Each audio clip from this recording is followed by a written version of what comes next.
अस्सलाम वालेकुम जी। उम्मीद है कि खैरियत से होंगे। आजकल क्रिकेट की दुनिया में बेसबॉल का बहुत ज़्यादा नाम सुना जाता है और बहुत से मैचेस जब आप देख रहे होते हैं तो कहा जाता है कि एक क्रिकेट में इस्तिलाह है कि बेसबॉल आजकल चल रही है। अच्छा, ये कहाँ से आई? बुनियादी तौर पे ब्रेंडन मैकलम जो कि न्यूजीलैंड के कैप्टन थे, 2015 का वर्ल्ड कप तक लेके गए थे अपनी टीम को, कमाल बैट्समैन। ब्रेंडन मैकलम जो हैं वो जब इंग्लैंड के कोच बने तो उन्होंने जो टेस्ट क्रिकेट थी उसको खेलने का अंदाज बदल दिया।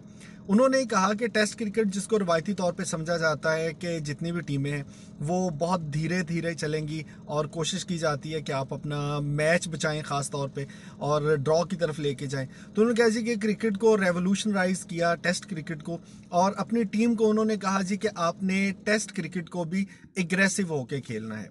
अच्छा, इस एग्रेसिव होने का एक से ज़ायद बार मंजर हमने देखा कि बहुत से ऐसे मौके जहाँ पे आपकी टीम जो है वो अगर चाहे तो कुछ वक्त गुजार सकती है, लेकिन इंग्लैंड की टीम जो है वो जल्दी जल्दी खेल के, इवन उन्होंने अपनी इनिंग्स भी डिक्लेयर की। पिछला टेस्ट मैच एशिस का जो पहला टेस्ट मैच था 2023 का, वो हार भी गए, लेकिन उसकी पहली इनिंग्स उन्होंने डिक्लेयर भी की 398 रन पे। इसी का मुजाहरा हमने देखा जब इंग्लैंड पिछले टूर पे पाकिस्तान आया तो उन्होंने टेस्ट क्रिकेट में 75 ओवर में कोई 450 के करीब रन बना दिए, और जितनी तेज वो क्रिकेट खेले, that is best example of baseball.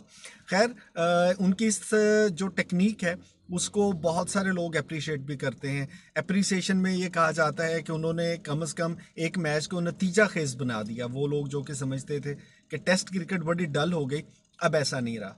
लेकिन इसका नुकसान, बहरहाल बहुत से तनकीद करने वाले ये भी कहते हैं कि टेस्ट क्रिकेट का मिजाज धीमा है और एक मैच एग्रेसिव होके हारने से बेहतर है कि आप उसको आराम से खेलें, कन्वेंशनल होके खेलें, और कम से कम हारेंगे नहीं, आप मैच बचा लेंगे। लेकिन ब्रेंडन मैकलम जो समझते हैं कि क्रिकेट में भी जब आप हिट लगाते हैं तो वो हिट जो है वो बेसबॉल की तरह एक पावरफुल हिट होनी चाहिए। उसका मुजाहरा हमने बहुत से खिलाड़ियों की तरफ से देखा, और ख़ास तौर पे बेन स्टोक की innings, that was out class, that was wonderful, fantastic. So baseball जो है ये मॉडर्न क्रिकेट में, क्योंकि ब्रेंडन मैकलम जो है उनका निक नेम बेस था, तो उस वजह से जब से वो आए एक नया स्टाइल आया, तो उसको आजकल बेसबॉल क्रिकेट कहा जाता है। टेस्ट क्रिकेट में आपके ख्याल में ये दो ऑप्शन अगर खिलाड़ी के पास हों कि अगर वो थोड़ा सा रिस्क ले तो मैच जीत सकता है लेकिन हार भी सकता है, और दूसरा तरीका ये है कि वो रिस्क ना ले, वो मैच को ड्रॉ की तरफ ले जाए, नतीजा कोई नहीं निकलेगा, ना जीतेंगे ना हारेंगे। इन दोनों में से आपके ख्याल में कौन सा ऑप्शन अच्छा है? अपनी राय से ज़रूर आगाह कीजिए।